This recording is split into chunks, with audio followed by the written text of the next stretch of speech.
नमस्कार मंडळी, मी पंढरनाथ ठोंबरे.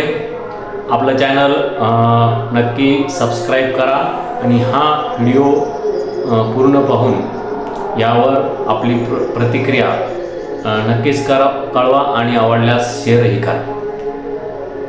बीड जिल्ह्यातील मस्साजोगचे सरपंच संतोष देशमुख यांच्या हत्ये प्रकरणामध्ये आतापर्यंत 9 आरोपीवर मोक्का लावण्यात आलेला आहे. मात्र हे तपास यंत्रणा थोडी काही दिवस संशयाच्या भोवऱ्यात अडकली होती.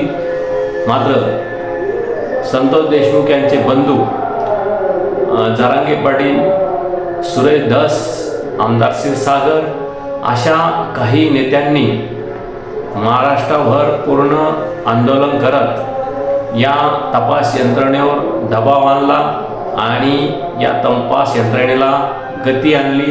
त्यानंतर यातील प्रमुख जो आरोपी आहे वाल्मिक कराड याच्यावरही मोक्का अंतर्गत कारवाई करण्यात आली आहे आणि आता तो पोलीस कोठडीत असून आणखीन या प्रकरणामध्ये कोण आरोपी आहेत, सह आरोपी आहेत याची सखोल चौकशी होऊन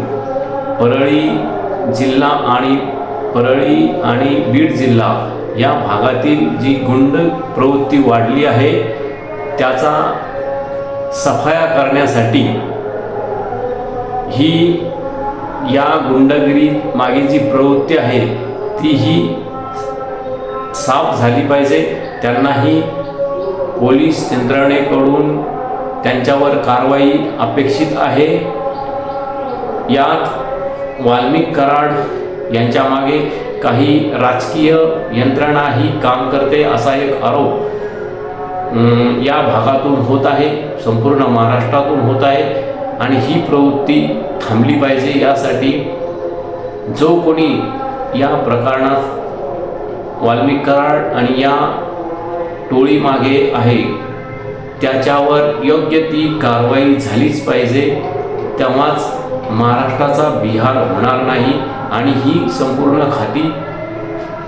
संपूर्ण जबाबदारी महाराष्ट्राच्या गृह खात्याची, गृह मंत्रालयाची म्हणजे देवेंद्र फडणवीस यांची आहे आणि त्यांनी या प्रकरणात लक्ष घालून महाराष्ट्र गुन्हेगारी मुक्त, जसा भाजपला महाराष्ट्र काँग्रेस मुक्त करायचा होता तसा त्यांनी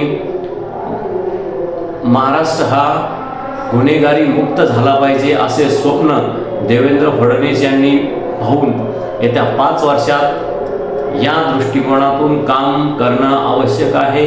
नाहीतर महाराष्ट्रामध्ये गुन्हेगारी प्रवृत्ती ही वाढत चालली आहे. महाराष्ट्र हा संतांचा, शिवाजी महाराज, आंबेडकर, महात्मा फुले यांचा वारसा असणारा देश आहे आणि या देशातील, या महाराष्ट्रातील गुन्हेगारी प्रवृत्ती संपवण्यासाठी गृह खातं हे स्ट्रॉंग असलं पाहिजे आणि पोलीस यंत्रणा ही कडक असणं आवश्यक आहे. त्यासाठी गृह खात्याने कडक उपाययोजना करून ही जी काही गुंड प्रवृत्ती वाढत चालली आहे आणि त्यांना जो राजकीय बळ मिळतंय तेही थांबलं पाहिजे. त्यासाठी बीड जिल्ह्यातील जे काही आकाचे आका आहेत धनंजय मुंडे यांच्यावरही तसा आरोप होत आहे. सुरेश धस यांनी या संदर्भात, ते भाजपचेच आमदार आहे, मात्र त्यांनी धनंजय मुंडे यांच्यावर तसा आरोप केला आहे की हे वाल्मिक कराड आणि धनंजय मुंडे यांच्यामध्ये अनेक प्रकरणात पार्टनरशिप आहे. त्यामुळे धनंजय मुंडे यांच्यावरही त्यांच्या मंत्रिपदाचा राजीनामा घेऊन कारवाई व्हावी आणि या प्रकरणाची सखोल चौकशी व्हावी अशी एक मागणी सर्व स्तरातून होत असतानाच अजितदादा पवार, राष्ट्रवादी काँग्रेसचे सर्वा आणि भाजपचे सर्वा देवेंद्र फडणवीस यांनी अद्यापपर्यंतही धनंजय मुंडे यांच्यावर कारवाई केलेली नाही, त्यांच्या मंत्रिपदाचा राजीनामा घेतलेला नाही. त्यामुळे तो कधी घेतला जाईल या महाराष्ट्र या संदर्भात प्रतीक्षेत आहे आणि परळी एकीकडे वातावरण तापलेलं असताना, कराड समर्थक रस्त्यावर येत असताना, जाळपोळ करत असताना या संदर्भात कारवाई होणे आवश्यक आहे. तेव्हाच परळी आणि महाराष्ट्र शांत होईल.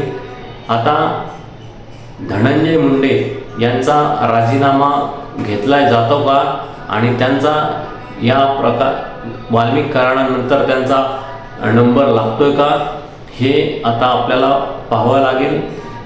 या संदर्भात अजित पवार यांनी राष्ट्रवादी काँग्रेसची या भागातील संपूर्ण कार्यकारिणी ही बरखास्त केलेली आहे, राष्ट्रवादी काँग्रेसची. तसंच आता धनंजय मुंडे यांच्यावरही कारवाई होण्याची शक्यता आहे आणि तशी मागणी होत आहे. त्यानंतरच्या प्रकरणात सखोल चौकशी होईल असे एकंदरीत वातावरण आहे. आपल्याला आता या बाबीवर आपण लक्ष ठेवून आहोतच.